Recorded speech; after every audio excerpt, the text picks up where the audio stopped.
ہر پاکستانی فوج کو اپنا ہیرو سمجھتا ہے اور سمجھتا تھا. وہی وہ دوبارہ سے ریسٹور ہونی چاہیے پاکستان میں، کیونکہ پاکستان میں غریب غربت کے باوجود ایک اسٹرانگ آرم فورسز جو ہے، یہ ترہ امتیاز ہے پاکستان کی غریب عوام کا. اچھا سر، یہ بتائیں، یہ جو نہروں والا ایک مسئلہ چل رہا ہے، پیپلز پارٹی نے خیر اب اس میں کافی نالا نظر آ رہی ہے. وہ کہتے ہیں یہ چولستان آباد کرنے کی نا یہ جو نہر ہے محفوظ شہید کنال، یہ نہیں بننی چاہیے. آپ سمجھتے ہیں کہ پیپلز پارٹی کی انڈرسٹینڈنگ سے ہی یہ سب کچھ ہوا ہے کہ واقعی حکومت کوئی گیم کر رہی ہے، اسٹیبلشمنٹ کوئی گیم کر رہی ہے؟ نہیں، میرا نہیں خیال.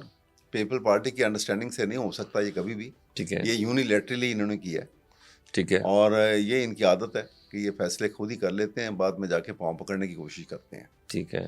اور عرفان صدیقی صاحب کہتے ہیں آصف علی زرداری صاحب سگنیٹری ہیں جی. نہیں جی، سگنیٹری تو ایز پریزیڈنٹ اس نے کر دیے ہوں گے نا، وہ ٹھیک تو ہے، الگ ہے. اب اس کی ڈیٹیل جب سامنے آئی ان کے، ٹھیک ہے، اور دیکھیے نا، یہاں سے آپ ان کے جھوٹ کا اندازہ لگا لیجئے. کہتے ہیں کہ جی وہ تو جو 6 کنال بن رہی ہیں چولستان کے لیے، وہ تو ہم اس میں انڈس کا پانی استعمال نہیں کر رہے، وہ تو ہم استعمال کر رہے ہیں ستلج، دریائے ستلج کا پانی. سنا آپ نے یہ؟ میرے لیے بالکل نئی سنیے، چیز ہے. اب میں آپ کو یہ بتاؤں، دریائے ستلج کا کوئی پانی نہیں ہے، اس بالکل لیے کہ یہ انڈس واٹر ٹریٹی جو تھا انڈیا کے ساتھ، ٹھیک ہے، اس میں ستلج راوی جو ہے یہ ٹوٹل پانی ان کا ہے. بالکل ایسے ہی ہے، راوی بھی آپ کو دیکھا، راوی میں بالکل پانی نہیں ہے. بالکل نہیں ہے، اسی طرح ستلج کے اندر وہاں آپ چلے جائیں تو چھپڑ ہے، اگر بارڈر پہ چلے جائیں بالکل بالکل تو صحیح آپ کہہ کو رہے وہ ہیں، نظر آ جائے گا کہ وہاں اسٹیگنٹ کھڑا پانی نظر آئے گا، بالکل تھوڑا ایسا تھوڑا سا. ہے، بالکل وہ کوئی نہر چلانے کا پانی تو نہیں ہے نا. صحیح کہہ رہے ہیں، صحیح کہہ رہے ہیں. یہ اسی طرح سے جھوٹ ہے جیسے انہوں نے 9 مئی کے واقعے کے اوپر شہباز شریف صاحب نے ٹی وی پہ کہا تھا کہ جی وہ اس کا امام عالم کا جہاز بھی جلا دیا انہوں نے. آپ نے بھی سنا جی ہوگا جی، یہ. بالکل بالکل. وہ امام عالم کا جہاز جو ہے ابھی بھی محفوظ ہے کراچی کے میوزیم کے اندر. ہاں، وہ اس کا ایک کچھ کوئی جیسے کاپی شاپی شبی وہ وغیرہ تھی، وہ شبھی بنائی ہوئی نہیں تھی، تھی. اور یہ وہ F-86 جو تھے ریڈنڈنٹ ہو گئے تھے، ختم ہو گئے تھے، ٹھیک ہے، وہ ہر جگہ پہ چوک پہ لگا دیے تھے انہوں نے. ٹھیک ہے، ٹھیک ہے. اچھا تھوڑا یہ بتائیں کہ آپ سمجھتے ہیں کہ موجودہ حکومت جو ہے یہ معیشت کو صحیح سمت پہ لے جائے، کیونکہ وہ جو پوزیشننگ کرتے ہیں، جو پکٹوریل امیج دیتے ہیں، اس میں 7 آرمی چیف بھی کھڑے ہوتے ہیں، SIFC کا پلیٹ فارم بھی ہوتا ہے، وہ بجلی کی یونٹ کم ہونے کا بھی کریڈٹ آرمی چیف صاحب کو دے رہے ہوتے ہیں، وہ مائنس کے حوالے سے بھی کر رہے ہوتے ہیں، ہر چیز کو نا وہ آرمی چیف صاحب کو کریڈٹ دیتے دیکھیں ہیں. وہ جو چائنیز تھے نا یہاں کے سنگاپور کے، احتیاط سے بولیے گا، پیکا شیکا چل رہا ہے ابھی جی آج کل. سنگاپور کے جو ریفارمر تھے، وہ لیک واک تھے نا، جنہوں نے ماڈرن سنگاپور سارا، بالکل بالکل بالکل بالکل بالکل. ان سے پوچھا گیا کہ آپ نے اتنی بڑی ریفارم، اتنی بڑی تبدیلی کیسے کر دی؟ ٹھیک ہے، تو انہوں نے کہا ایک بنیادی چیز میں نے ذہن میں رکھی تھی ٹھیک ہے، کہ آپ لوگ جو ہیں پولیٹیشینس کو، ریسٹ آف ٹھیک دا ہے، پولیٹیشین ورلڈ میں جیسے کرتے ہیں، ٹھیک ہے، انہوں نے کہا آپ لوگ جو ہیں you tend to give to your nation, to your people ٹھیک what ہے. they want. I gave to my people what they needed. واہ، What a difference. دیکھیں، بالکل ایسا ہی ہے.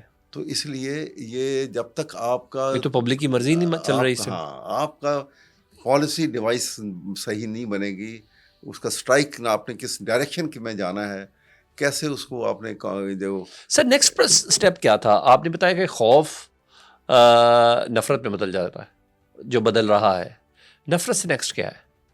نفرت جو ہے ایگریشن، اور وہ بہت خطرناک ہے. نفرت جو ہم کو بتایا تھا نا کہ 2 چیزیں جو ہیں، نفرت اور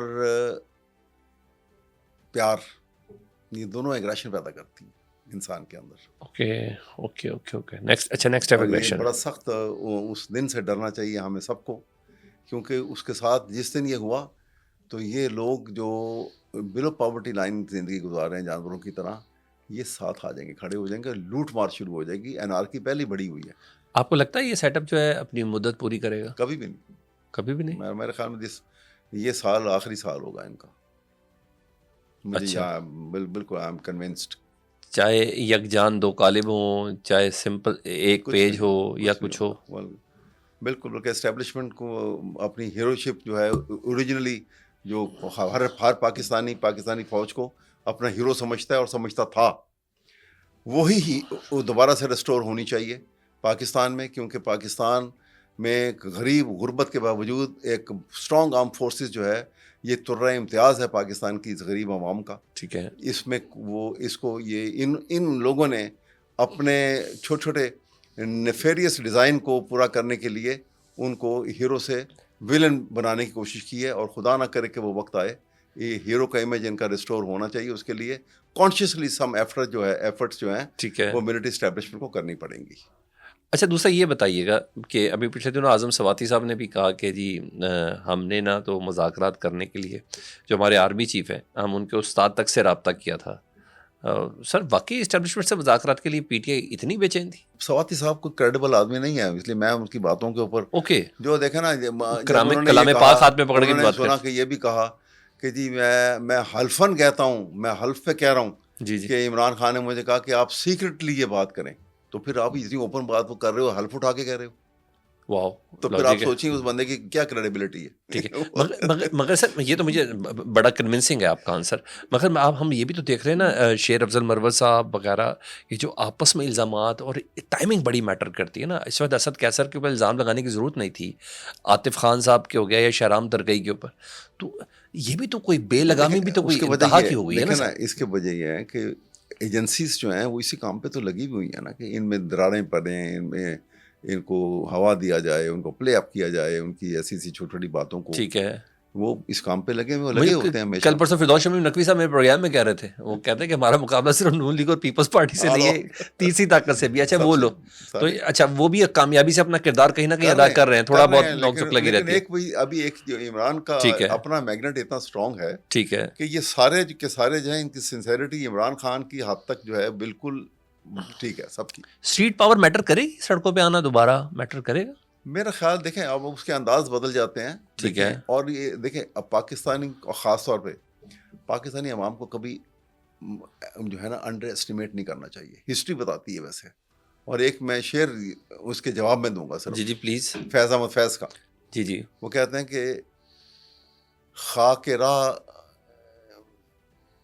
تھے, خاک راہ بھی یہ لوگ تھے, خاک راہ بھی یہ لوگ, کہر طوفاں بھی, سہا تو کیا نہ سہا اور کیا تو کیا نہ کیا. واہ. اس لیے یہ سمجھ لیں کہ آج ڈنڈے کھا کے چپ کر کے بیٹھ گئے. یہ انپریڈکٹیبل پاکستان جیسا کرکٹ ٹیم بھی انپریڈکٹیبل رہی ہے اور ہمیشہ رہے ہیں. ٹھیک ہے, پاکستان کا رول بھی ایسا ہی ہے, اس کو کبھی انڈر اسٹیمیٹ نہیں کرنا چاہیے. یہ عوام جو ہیں جس دن کھڑے ہو گئے تو ان کے آگے کوئی نہیں روکنے والا. اچھا میرا سب ایک سختی کا عنصر آ چکا ہے تینوں جگہ میں, حکومت لے لیں, اسٹیبلشمنٹ لے لیں, پی ٹی آئی لے لیں, عمران خان صاحب لے لیں, کوئی اپنے اپنے سٹانس سے پیچھے ہٹنے کو تیار نہیں ہے. یہ طے ہے کہ ہماری اسٹیبلشمنٹ ایک حقیقت ہے, اور موجودہ army chief general Asim Munir صاحب کے ہوتے ہوئے آپ سمجھتے ہیں تعلقات بہتر ہو سکتے ہیں اسٹیبلشمنٹ کے ساتھ, بہتر ہو سکتے ہیں؟ میں سمجھتا ہوں کہ اس وقت اسٹیبلشمنٹ کے لیے بھی سب سے بڑا کام یہی ہوگا کہ اپنے آپ کو کسی طرح سے بچا کے اپنے اس امیج کو ریسٹور کرنے کی کوشش کریں. یہ لوگ تو خراب ہیں, یہ خراب رہیں گے اور یہ خراب کریں گے. ٹھیک ہے, یہ بڑا ہی ضروری ہے, کیونکہ یہ امیج نہیں خراب ہونا چاہیے. پاکستان کے اندر انڈیا کے اتنے بڑے دشمن کے آگے میں آپ کو بتاؤں کہ وہ انڈیا کو جو ہے نا ساؤتھ ایشیا کا منی سپر پاور بنانے کا رول دیا جا رہا ہے جو نئی گروپنگ کے اندر. اور انڈیا کی یہ ڈیمانڈ ہے کہ پاکستان جب تک nuclear with strong arm forces Pakistan ہے, جب تک انڈیا یہ رول پلے نہیں کر سکتا, انلیس پاکستان انڈیا کا سیٹلائٹ بن